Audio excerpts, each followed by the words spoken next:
Now we are running late, so I think I have to give the contact Professor Donovan because it's late in Australia. We have to. Professor Donovan, do you hear me?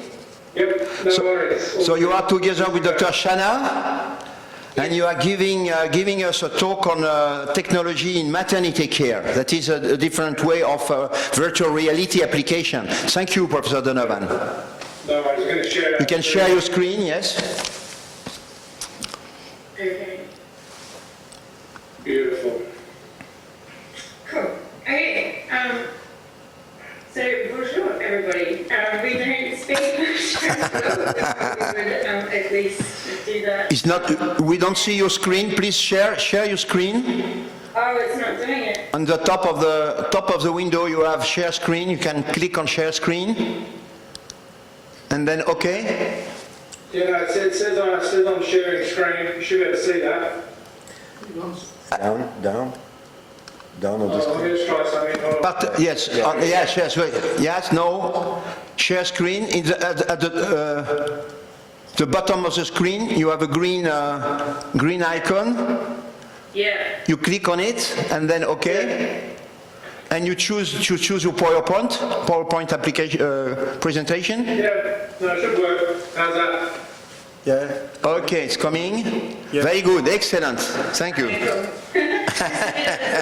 Bit of a delay, that's all.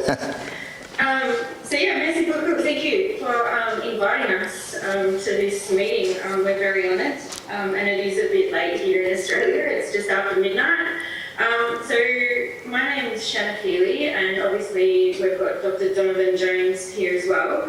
And we're just here to present to you a program of ours called Road to Birth, which is basically a digital reproductive anatomy program that we have had the privilege really of developing in conjunction with our Innovations IT team at the University of Newcastle.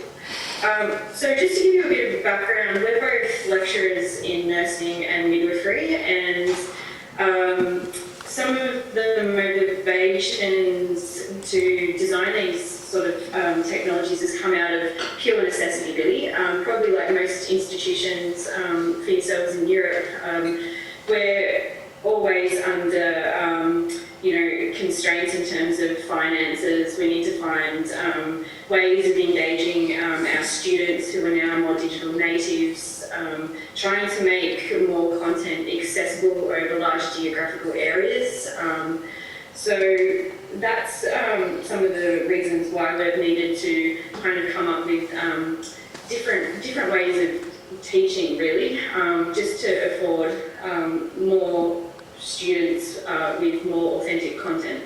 So one of the things obviously that's unique to pregnancy is that it's a dynamic kind of journey really in terms of anatomy and physiology, and although we can do simulations and we can use cadaveric specimens and things like that, the whole kind of limitations with those things is that they are mainly static models, and so they don't really appreciate the morphology and those dynamic changes that happen across those 12 months. So we really wanted to design some visual content and digital visual content that we could make it accessible on various platforms to our students to give an appreciation of the maternal physiology in terms of the changes that happen during pregnancy and the other structures such as the digestive system, the cardiovascular system, the respiratory system. But we also needed to give them other skills, so other cognitive skills such as spatial awareness in terms of where the baby is, so positions of the fetus in utero, and also placental positioning. And as you can appreciate, there are some of the key features and key learnings that we need to impart as midwives and underpin a lot of any maternity care providers' clinical decision making in care. So they're the real motivators behind that. So what we thought we would do is really just provide you with some of the visuals. So we're just going to take you through in these next lot of slides is The actual Road to Birth app, and we'll just give you an idea exactly of what it looks like, and Don can just take you through some of the features. So basically, as Shan said, what we're actually trying to achieve here is the ability to expose students over, not just in the classroom, over vast distances. So as for those of you that have been to Australia, the distance we have here is quite significant when compared to Europe as far as the population goes. So the idea was to create, certainly not a replacement for our average specimen labs, but create a mixed reality platform. So not just immersive reality, we also use HoloLens, we use VR, we've got this on iPhones, we've got this on Android, we've got it on iPads. So we can bring the students into the labs, we can talk about fetal positioning, we can talk about placenta previas, all those things that are really, most of the time we're just showing on PowerPoint slides, and students don't grasp the full understanding of that spatial awareness. When you see a student hold the uterus and the protein in the palm of their hand, magnifique, réalité virtuelle. So this was really designed as a prototype for midwifery and fourth-year medical students. Now, as you can see here, you can see the baby growing in utero. Now, we can spin this baby around, we can change it, we can add different types of information on the side. It's really sort of adaptable to any sort of curriculum or any particular way we want to teach, whether it be a midwifery student, an obstetrician, or even more so just educating parents around some of the physiological and anatomical changes that happen as a result of pregnancy. What you're seeing here is a reasonably low resolution. This is actually off one of our iPads that we've just recorded as we've gone through some of the bits and pieces. The pregnancy timelines are a really important one because we can go from 0 to 42 weeks gestation. We can talk about some of those changes. We can turn various organs on and off. So if we don't want to show the displacement or the movement of the digestive system as the fetus is growing, we can turn those things off. And obviously this is the framework, the scaffolding to build more complex versions. So I think where we want to take this in those next steps over the next few years is look at the mechanisms of birth, and maybe from a medical perspective, adding something such as your classic cesarean section as well, so those various layers. I think that's quite important. What you see here are for consideration as far as fetal positioning goes. Spatial awareness makes it very hard to teach in the class with just a doll and a pelvis. Being able to see this is on obviously two-dimensional, but being able to see this in a HoloLens, I'll show you some videos in a second of some students actually using it. And you can see what they're seeing is actually projected up to a big screen. The advantage, I suppose, for the clinician or the health professional is we can put the goggles on, project this to a great big display in a lecture theatre, and record what we're seeing, and students can actually see that spatial awareness. C'est vachement bien fait. C'est complexe, la grossesse avec tous les paramètres, pré et post. C'est un outil pédagogique exceptionnel. I mean, look, AR, VR, it's been around for a long time. I mean, we're using stereoscopic imagery back in about the 1820s. But the ability to sort of take it to that next step is sort of really coming much closer. The other thing we can embed in this, you can see where the video stopped here, is we can also use this for quizzes. So we can embed in exam quizzes, we can make it as technical or as simple as we possibly can, and collectible back-end data on that as well. We can tell you when a student turns it on, how many times they use it, what parts they get stuck on. So if you had a particular component in your medical teaching, in obstetrics and gynecology, you can actually see whether or not students are understanding some of the content. Now, what's been, I'll just stop this and move to that next slide. I'll do the same one again. Beautiful. So you can see this one here. So obviously this is just so multi-platform is what we're really talking about, thinking about these types of technologies.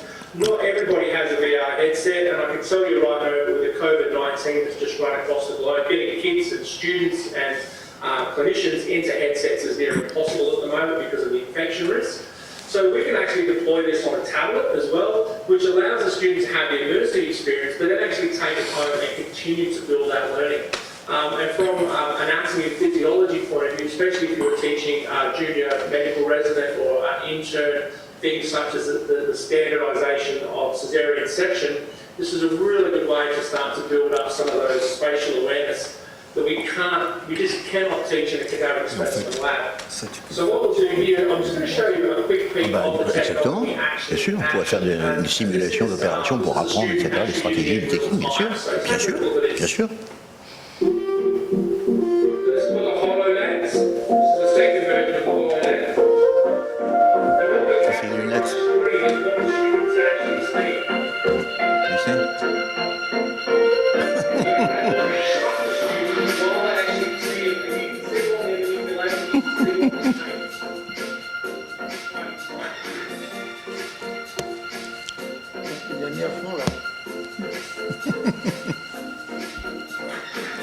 C'est incroyable leur programme, hein. Truc d'enseignement, superbe.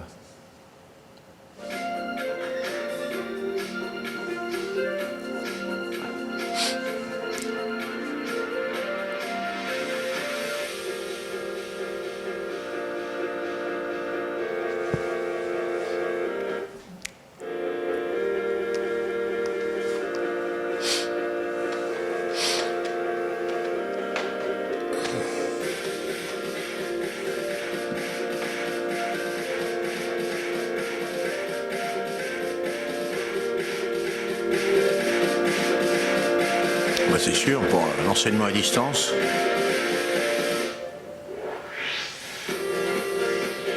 Ah oui. Petit côté pub, mais enfin bon. On peut remonter. Là, du coup, on peut remonter le son parce qu'on n'entend plus rien.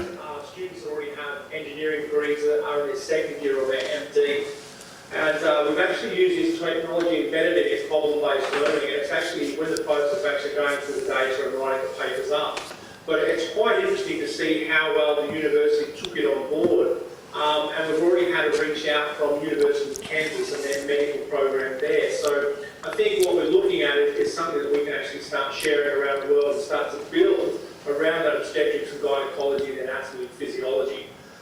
We also have, I've got a PhD student at the University of Surrey in the UK who's currently looking at the usability of this technology as well. I mean, look, whilst it's really great to get, get things scanned and get them into 3D and get them into mixed reality, that's really good. But if we don't know how that actually engages the user, it's kind of pointless. So our research is really starting on that basic scale to go, look, we're sort of doing the tech stuff, but how do we engage those students? Are they going to use it the way we actually intend it to be used? So I think it's quite an exciting opportunity, I think, to actually be able to present this to you guys today. And I really appreciate your time. So thanks a lot for this fine, very fine and nice educational tool. Yes, very, very, yes. Very useful for a lot of young willing to understand what is pregnancy, what is, this is very nice.